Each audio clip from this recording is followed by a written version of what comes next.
Welcome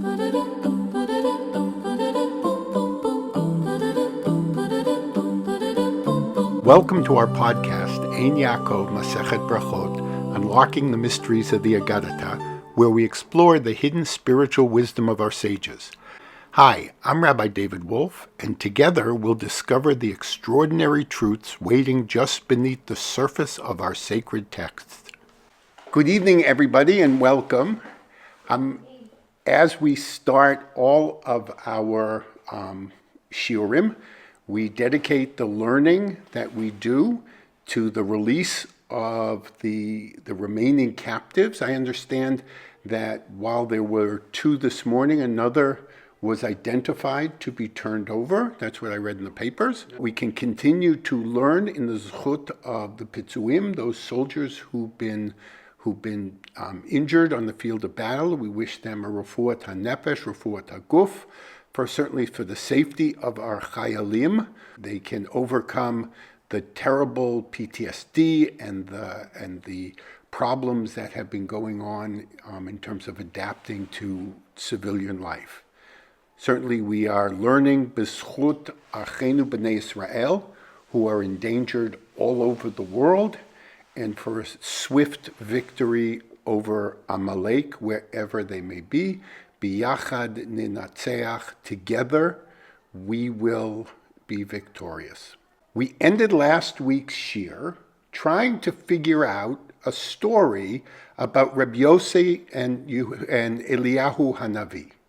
So as a refresher, permit me to read you the story, and then today what I would like to do is finish up so that we can really understand what it is that Chazal want us to take away from this very peculiar story. So we are taught that R Yosi says, once upon a time, I was walking on a road and I entered one of the ruins of Jerusalem to pray. Eliyahu, Zachor Latov, came and watched me at the door until I finished my prayer. Prayer here means the Shemona Esrei. After I had finished, he said to me, Shalom, my teacher, to which I answered, Shalom, my teacher and master. My son, he said, why did you enter this ruin? To pray, I replied. You could have prayed on the road, he said. I was afraid lest I be interrupted by travelers. You should then have prayed a short prayer. From this conversation, I concluded three things. First, it is not safe to enter a ruin. Second, one is permitted to pray on the road. And third, a man on the road having no place to pray has the privilege, he can say, a short prayer. So last time, when we went over this story, we looked at the historical context of this story, meaning when did it take place after the Bar Kokhba rebellion. We said about 60 years, and our country was in complete ruins. We talked about who was R Yosi and why he had a relationship with Eliyahu HaNavi, that this is why Eliyahu HaNavi appeared to him and not another Tana. And we began to look at Eliyahu as a personage in this story, why it was him and not somebody else. That's as far as we got into this story. We really didn't dig to find out what this story was about. So there is one more context that I want to mention, and this is the context of this story within this masechet, within this book. So although we said that one of the reasons why I really like learning R Yaakov is because it continually presents different ideas, different stories, different sugyas that don't necessarily build on each other. But we have to remember that this story appears right at the discussion we had where the Kadosh Baruch Hu roars over the destruction of the Beit HaMikdash and over the exile of the Jewish people. So it would seem reasonable that this story is somehow connected to that discussion. So Rabbi Yaakov ibn Chaviv, you may recall, he was the individual who brought all of the agadot in the Gemara together, and he wrote a commentary which we continue to refer to called the Kotev. And he tells us, in fact, it is not only connected to what we're talking about, but it is a continuation of that same discussion that we've been having over the past few weeks. Here's how. So the story says that R Yosi went into the Churban to daven. So the first question comes up is, to daven what? We have three choices: Shacharit, Mincha, or Mariv. Now, given the context of the perek, which is the parameters in terms of when somebody should say Shema in the evening, it is reasonable to assume that we are talking about he went into the Churban at night, and he went to daven Mariv. Now, so says Rashi. In the interests of full disclosure, there is a debate about whether it was during the day or whether it is night. The debate is mostly on a technical level, although we'll present an idea that is not on the technical level. So for now, let's go with Rashi. He was walking at night, he needed to daven Mariv, and Rabbi Yosi ducked into this Churban. Now, Rabbi Ibn Chaviv, he agrees, and he says the story is here to provide us with a different perspective, a human perspective, on the discussions that we have been having about the three watches. Our discussion of the watches during the night, if you remember, was the perspective from the Kadosh Baruch Hu. We quoted from Sefer Yirmiyahu, and we said that the Kadosh Baruch Hu roars in each of the three sections of the night, and we got simanim, we got markers for us to know when it is the Kadosh Baruch Hu was roaring. Right? We said the donkey brays and the dogs bark, dogs howl, and a wife speaks to her husband and nurses her infant. Right? From here, we have Reb Yosi pleading and lamenting over the destruction of the Beit HaMikdash and the exile of the Jewish people. So rather than looking down, we have a story of an individual who is really looking up. It is almost the mirror image of what we have been talking about.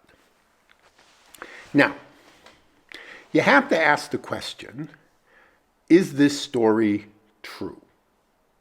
Should we take this story literally, or is it a metaphor? Right? Metaphor, definitely. Okay, so we'll get to that. Rashi, Tosfot, the Ran, they learn the story on the simple level. It literally happened.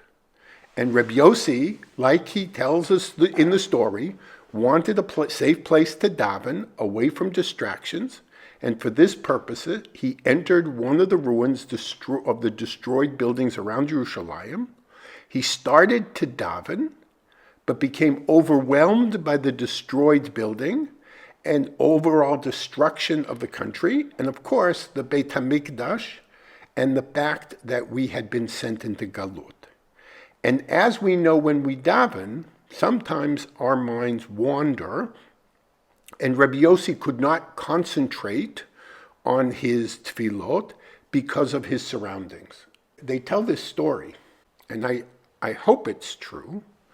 When the Ethiopian Jews came to Israel, they did not know the Beit HaMikdash had been destroyed. They had been so isolated that they heard the news when they came to Israel. And they came to Jerusalem, and they saw the destroyed Beit HaMikdash, and they tore Kriya. Imagine being overwhelmed like that. That's Rabbi Yosi. He's standing in the middle of a destroyed building, could be on Har Habayit, could be in Jerusalem itself, and he's starting to daven, and he becomes overwhelmed by what he's confronted with. And this focus, this angst replaced his tefillot. This is what Eliyahu told him. And he said that he should not become obsessed with thoughts of destruction, as it is a distraction for his task at hand. And it is better, he said, if you understand it this way, to acknowledge the pain and the dire situation and daven a short tefillah so that you're not distracted, and then to daven a long general one. There is a shita, there is an approach. This is just in general davening. I'm not sure I'm in love with this approach, but some people who daven very fast will tell you that they've been told to daven very fast because it's easier to concentrate when you daven very fast because the distractions around you don't take you away from your tefillot. Eliyahu is saying, daven a short prayer, don't get distracted by the situation, and move on. Now, as Harvey had said, Rabbi Ibn Chaviv, who put together the R Yaakov, he says that this story never happened. He says it's a metaphor. So what is this a metaphor for? Rabbi Yosi was desperately concerned about the failure of the temple to be rebuilt and Yahadut, as he knew it, to be restored. I mean, think about it. He lived in a time when he saw the Beit HaMikdash. That was what Judaism was. And now he's hoping that eventually we go back to it. As I said, it had already been 60 years since the Bar Kokhba rebellion, and he was wondering how much longer is this galut gonna last. Remember, the previous galut lasted 70 years, but we had been told it was gonna last 70 years. The prophet Yirmiyahu says, "Vaita kol haaretz adot lechorva uleshama v'yavdu goyim ha'elu et melech Bavel shivim shana." The whole land shall be a desolate ruin. This is after the first Beit HaMikdash. And those nations shall serve the king of Babylon for 70 years. And we knew what to expect. We knew at the end of 70 years, we would come back. And after, with Mordechai and Esther, and the 70 years were up, we came back. This time, we had no nevuah. We were flying blind, so to speak. So trying to find an answer, he entered the ruins of Yerushalayim, not physically, but according to Rabbi Yosi, but according to Ibn Chaviv, Rabbi Yosi entered into the investigation of when the temple will be restored and the galut ended. Now, we have a number of stories like this where Rabbi Akiva and 4 others, right, entered into what is called the Pardes, into the orchard, to try and determine the nature of God. So this activity, in order to plumb the depths and to find out secrets, was not uncommon among this generation. So he's saying that he went in to an investigation, a spiritual investigation, in terms of when is this galut going to be over. And he prayed for understanding, and he prayed for the Kadosh Baruch Hu to restore the temple, and he prayed for Mashiach.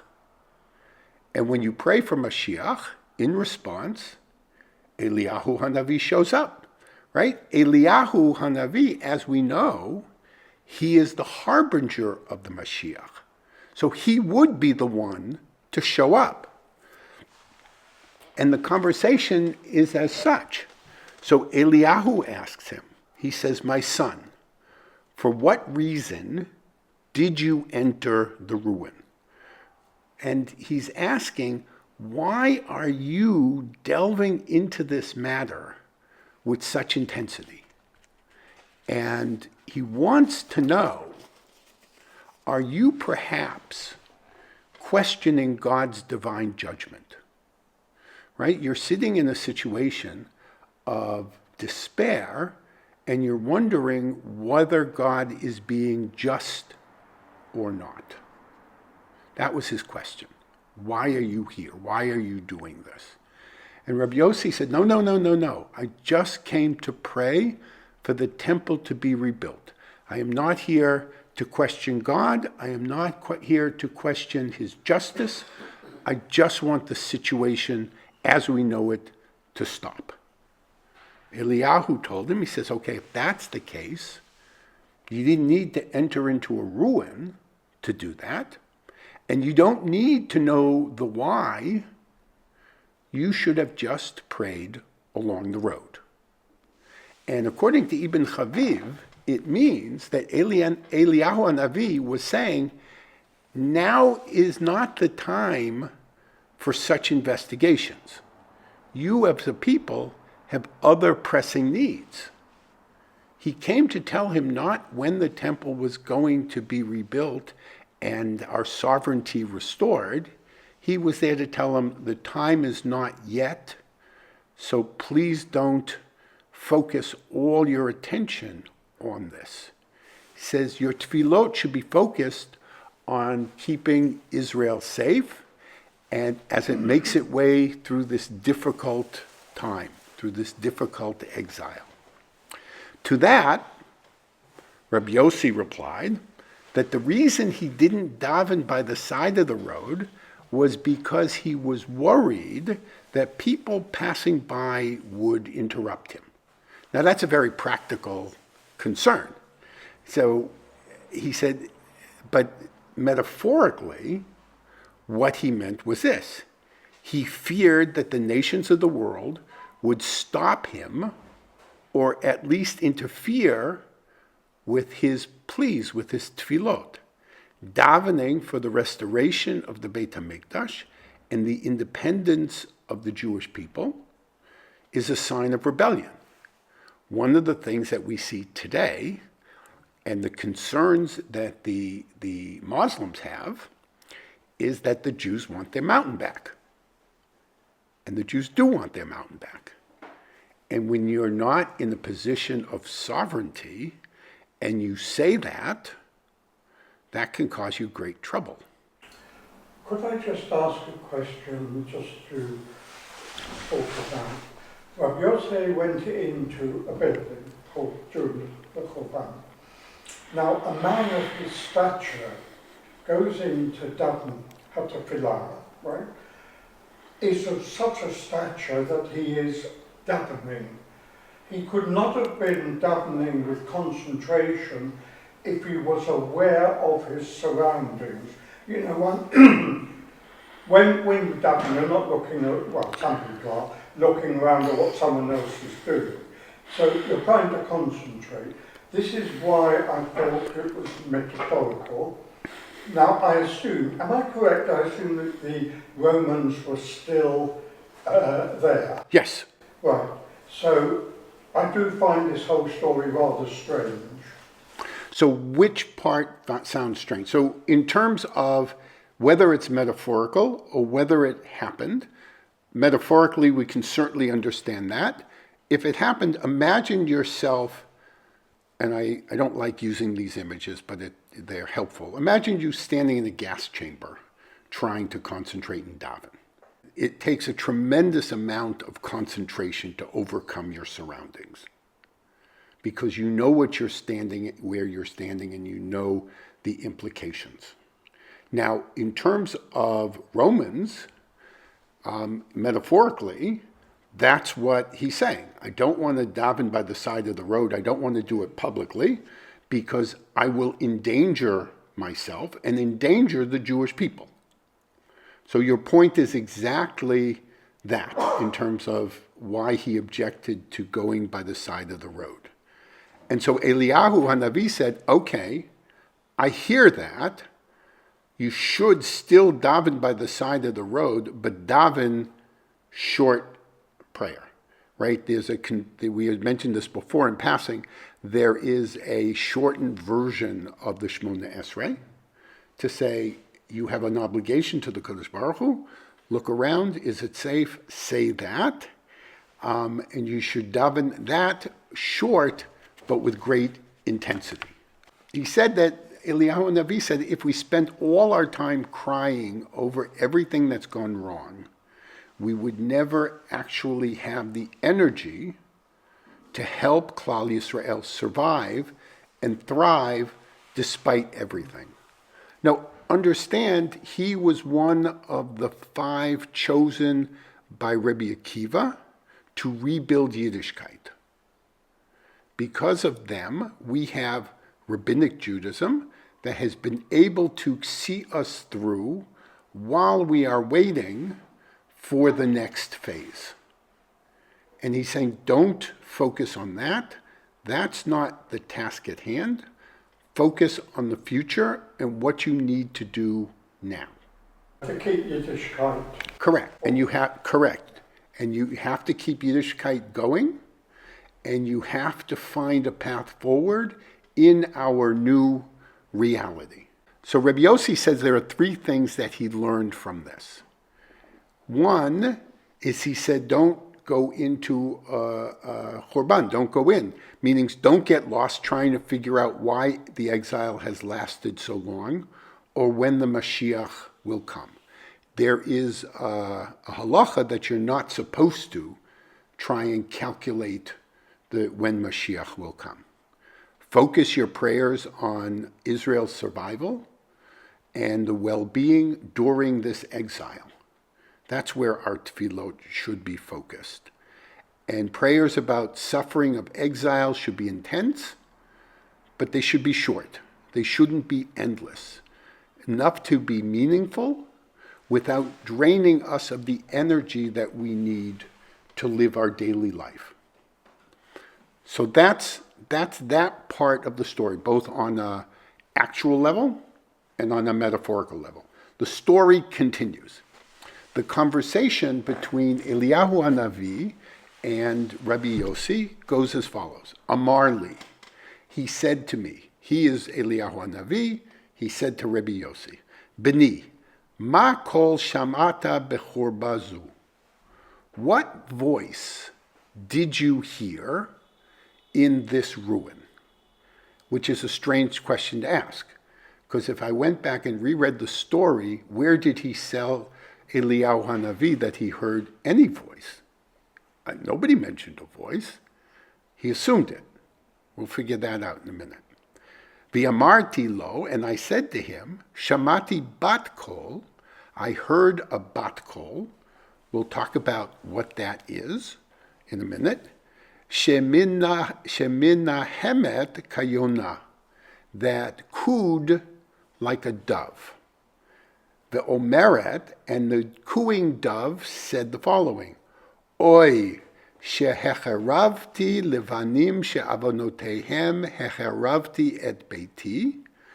Woe is me that I have destroyed for my children it because of their sins. Hecheravti, I have destroyed et beiti. I have destroyed my house. V'sarafti et hechali, and I have burned my hechal. Vehigleti et banai leben hagoyim, and I have exiled my children to between the nations. Where have we heard this before? When we, at the end of last time, when we went through the 3 mishmarot, and Rabbi Yitzchak, I think, said God roars like a lion 3 times, and he says this very phrase. So Rabbi Yosi heard it, but he heard it not like a lion, he heard it like a dove cooing. So we have to figure that out.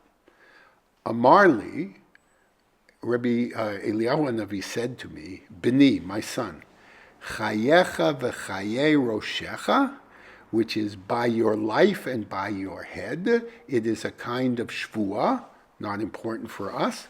Lo sha'azu bilvad omeret kach. Not only this hour, this time does he say it, ella, but bechol yom vayom, every day, shalosh pa'amim omeret kach.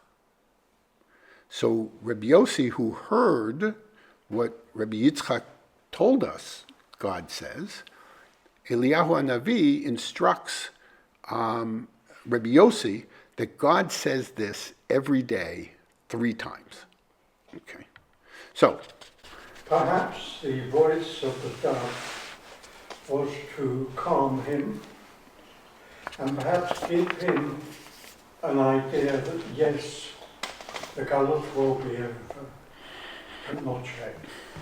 okay. So just to repeat, you think your theory is that the voice of the dove is to calm him, as opposed to the roar of a lion, which would scare him. So it's there to comfort him. All right, we'll see. Put that to a side. So first, as we said, it's strange that the Eliyahu starts out with, what voice did you hear in the Churban? He didn't say anything about a voice. He just said, I once went into a Churban to daven. So why did Eliyahu HaNavi assume that he heard this voice? The second question is, when we learned about, just like said, that there were different mishmarot, we quoted the Navi who said that the Kodesh Baruch Hu roared like a lion. And here we hear a dove. And I'm no animal expert by any means, but I know a dove cooing does not sound like a lion roaring. You might know better, being from South Africa, because you have lions everywhere. So do lions sound like doves cooing? No, I did not think so. So the rest of the story sounds pretty consistent with what we learned. And the last question that we need to ask is, what is a Bat Kol? Right? It literally means the daughter of a voice. And in this episode, when Eliyahu asked Rabbi Yosi what voice did he hear, he said, I heard a Bat Kol.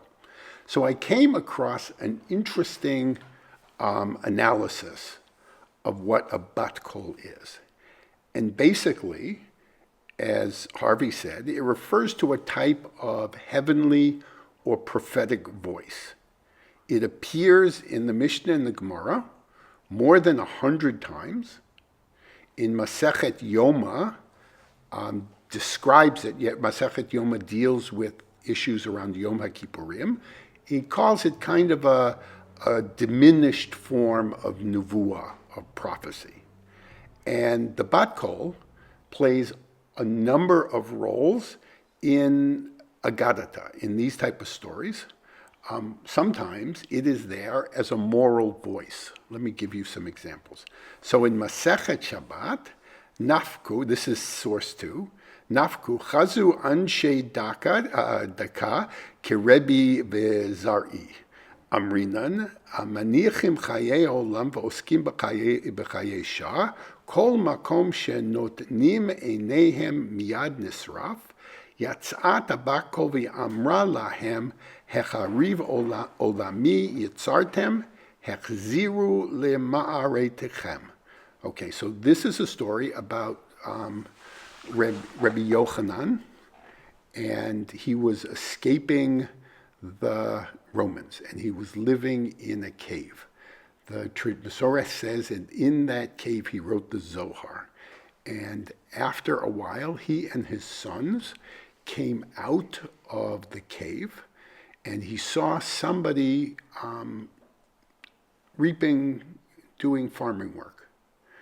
And he was incensed that somebody was doing something normal, and his eyes shot fire and killed the man.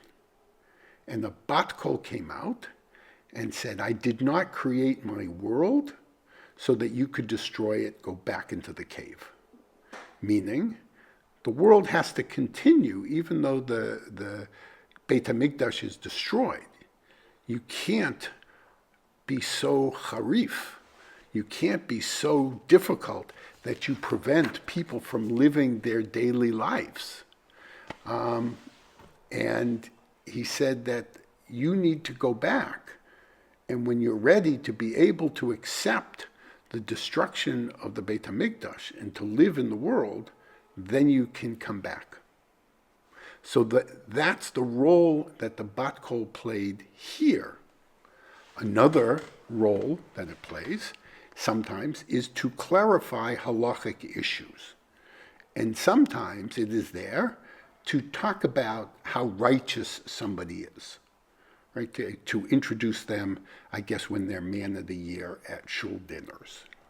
Here, in the instance with R Yosi, it's a little bit more difficult to determine exactly what the function of the Bat Kol is, mostly because it isn't heard, it's overheard.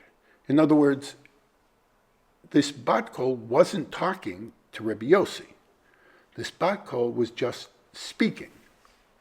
And R Yosi, because of where he was able to hear it. But that brings us to another role that the Bat Kol plays, and that is to be kind of a moral voice to the world in general, right? But to only those who are willing to tune in and to listen. In Pirkei Avot, there's a very famous Mishnah. Actually, in the 6th chapter, it's a Braita. It says, Amar Rabbi Yehoshua ben Levi. Rabbi Yehoshua ben Levi, this is source 3, says, Bechol yom vayom, every day, Bat Kol yotzei mehar chorev, that a Bat Kol, this heavenly voice of Nevuah, goes out from Chorev. Chorev is Sinai. Machrezet ba'omeret, and it announces and says, Oy lahem lebriot me'el bonam shel haTorah. Oy vavoy to the nations who insult the Torah. Shekol mi she'eno osek b'Torah nikra nazuf. Because anybody who does not occupy himself with learning Torah is called nazuf. Nazuf is somebody who is rebuked and put away. So I don't want to go into what this means. I'll save it for my mechutin Jeff Manis, who gives the Avot shiur on Shabbat. That is a shameless plug, but I'm more than willing to give it to him. And I'll save it for another day. But we say here that sometimes the Bat Kol isn't aimed at anyone in particular. Just as in the case with Rabbi Yochanan, this is just really a lament that goes out. And it is a lament that no one can hear. So why is that the case that no one can hear a Bat Kol? So for that, we need to go to the Zohar. The Zohar, if you look in source 4, B'chol yom vayom yotzei Bat Kol mehar chorev umachrezet. That's the Mishnah in Avot.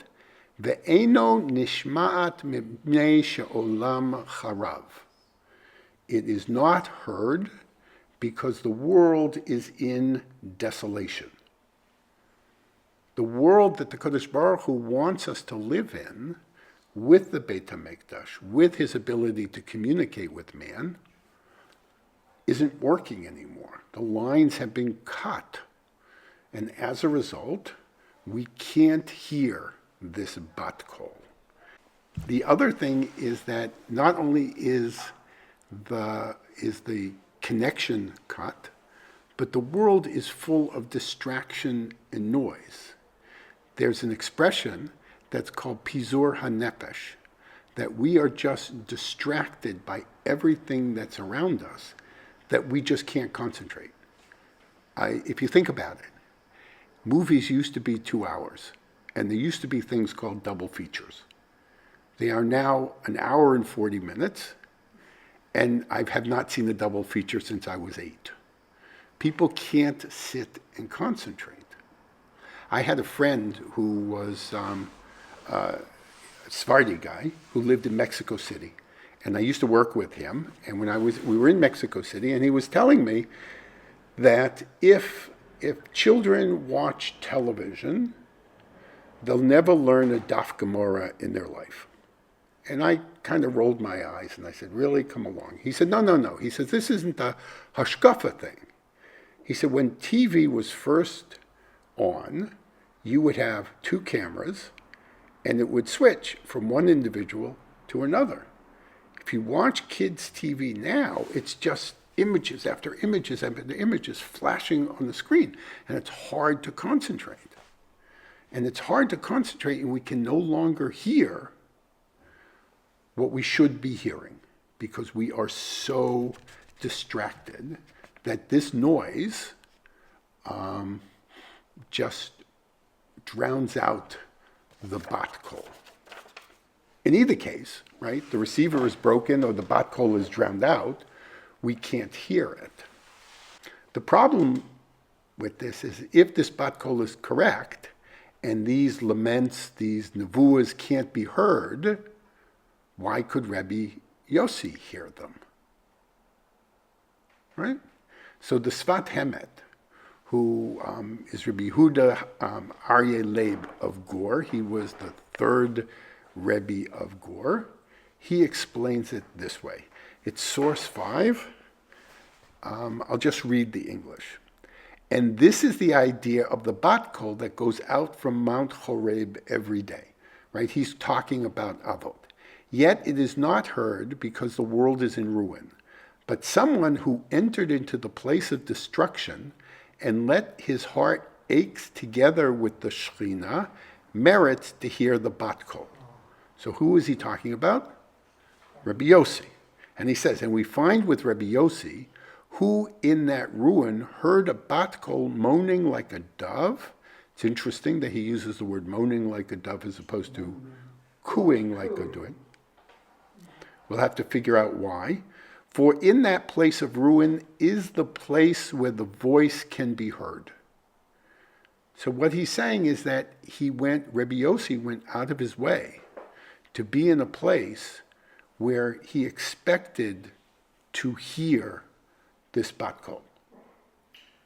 But I'm sure I have remembered it correctly.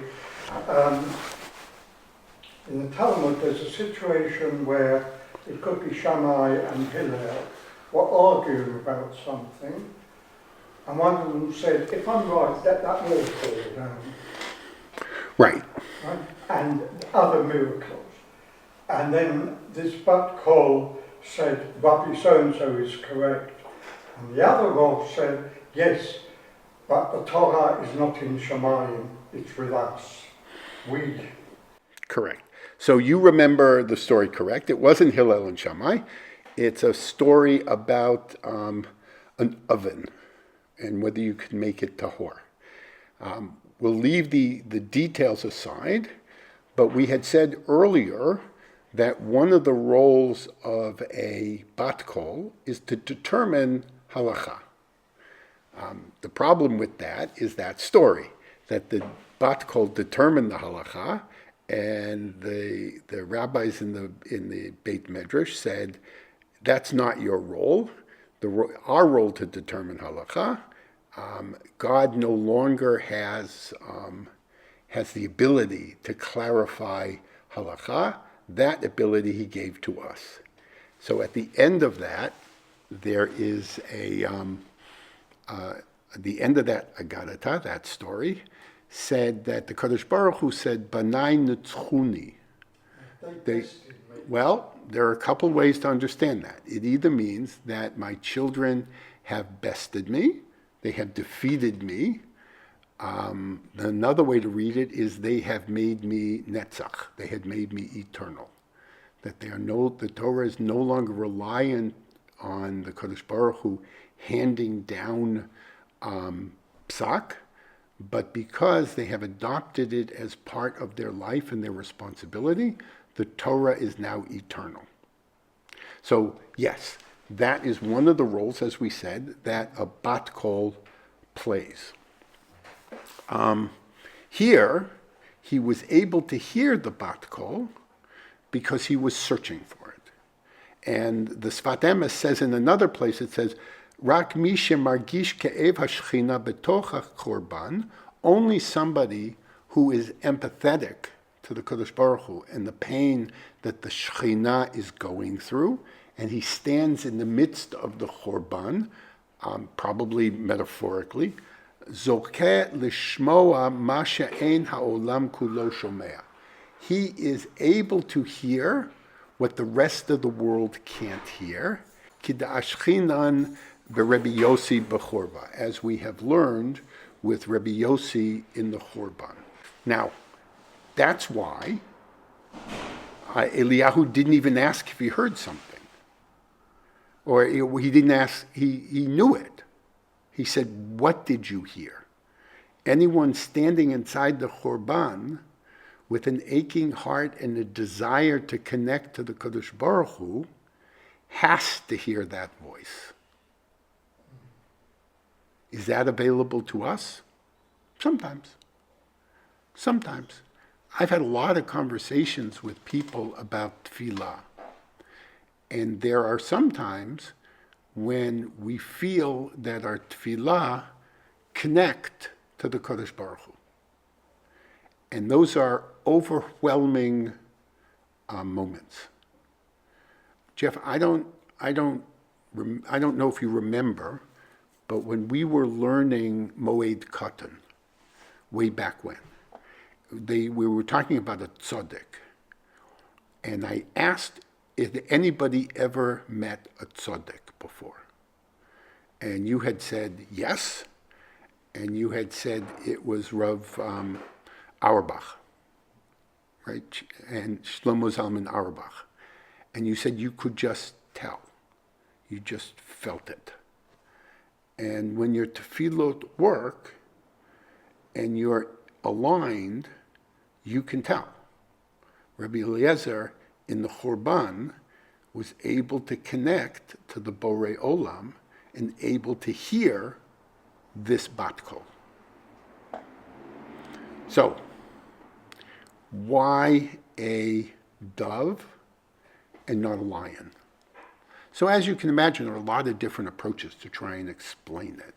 So let's see what we have. One approach is that the Kadosh Baruch Hu does roar like a lion, but according to one opinion, the Maharsha, that in galut, he assumes the characteristics of Klal Yisrael, and which you will see in a moment. We are compared in many cases, in many ways, to a dove. We'll see why in a minute.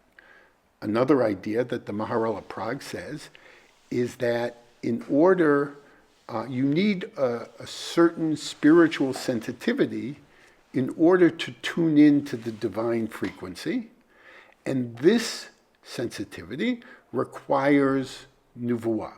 It requires prophecy. So if you really want to hear the Kodesh Baruch Hu roar like a lion over the destruction of the Beit HaMikdash, like the Navi Yirmiyah says, you need to be a Navi. The problem is, from the time of the destruction of the Beit HaMikdash, the first Beit HaMikdash, there were no more prophets and no more prophecy. If you go to masechet Yoma, it's having a conversation in terms of a cedar, which is not all that important. But it says in the end, after the last prophets Haggai, Zachariah, and Malachi die, the divine spirit of prophetic revelation departed from the Jewish people, and they were still utilizing a divine voice, but in the form of a Bat Kol. So as a result, Rabbi Yosi couldn't hear the roar of a lion, but only a Bat Kol. It was somehow diminished, and this Bat Kol came to him like the coo of a dove. Now, you're going to ask me, why could he hear anything at all? And the Maharal says, because when you focus and you are standing in the ruins of Yerushalayim, because of the kedusha of that place and the fact that you were isolated from other people, you could hear God. I have this wonderful story. Paulette and my daughters and my nieces, they all decided one Motzei Shabbos, they decided they were going to go into Yerushalayim and they were going to go to the theater. So I told her, I said, look, I'll drive you in and you go to the theater, I'll take you back, and that way you don't have to drive all the way from Yerushalayim to Netanya. She said, well, what are you going to do? I said, there's a Beit Midrash right near the Kotel. I'll go down and I'll learn. So when you go down via the steps of Rabbi Yehuda Halevi, you pass an ice cream store. Magia li, right? So I went in and I had an ice cream. There were 2 tables in this little, I don't even want to call it restaurant. And this fellow came over to me and he said, can we sit with you? I said, sure. And he was Australian with his son. And he said, do you speak Hebrew? I said, I do. He had bought his son a name necklace. And his son's name was Gavriel. And he wanted to make sure that what he bought actually said Gavriel. So we were sitting and chatting. And he said, can I tell you something? And please don't think I'm crazy. So I said, well, you can tell me anything you want, and I reserve the right to think about you how I think about you. So a non-Jewish guy, he says to me, I can feel God in this place. Think about that. He said, I can feel the Kedusha of Yerushalayim. And I told him, I said, if we were in Sydney, I would say, you're insane. I said, but I feel it too. There are places in the world that have a Kedusha that if you are sensitive to it, you can connect to it. Right? And this is what this is saying. This is saying... You know, the first time I ever came to Israel, I think it was 1978, 79. It was the year in which they sung Hallelujah. They I think it was 79. I got it from the song, that's how I knew which year it was. Anyway, I was about 32 years old, and the first time I went to the kotel, I must say, it didn't, we became Balchulas after that and whatever, and it didn't do much for me. But there was a woman who came up to me, and I don't, can't remember if she was American or Australian, something like that, English speaking. She was like overwhelmed by it, and I don't think she was even Jewish. And, like, fantastic, don't you sort of, feel spirituality, And I often felt a lot of this goyim sometimes. And I mean, you look at it amongst the evangelists as well. I mean, they're like passionate. And sometimes there are times when you feel passionate about things, but in later life, they're few and far between. And sometimes I almost envy these people who are able to maybe experience this much more often. I'm very, one of my greatest pleasures is archaeology. I subscribe to a magazine which comes every couple of months. And the people are in your shrine, they're not Jewish, but they do all these Jewish digs. And I do remember that the first time I went to the kotel, when Natalie and I were on our honeymoon, 1968, I was actually totally overwhelmed, completely, because I was standing by history that was live, and it had that sort of kavanah about it, even though it was a wall and not the Bet Hamikdash.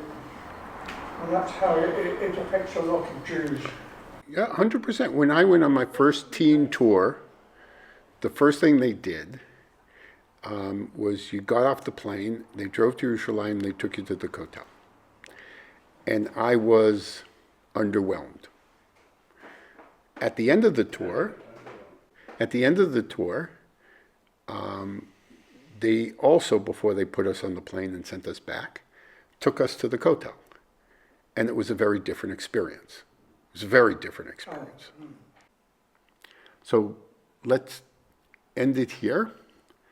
I have I used to give a shiur in New York. I gave it for like 21 years to the same group of people. And I would always prepare something, and I would never finish. Never, ever, ever, never. You never have. Yeah. You never have. So in keeping with that tradition, we will save the rest for next week to find out more about coos of doves and what this story is really about. Wonderful. Thank you very much, everybody. Have a good evening. Thank you for learning with us today. If this shiur spoke to you, please like, subscribe, and share. These words of Chazal were meant to travel.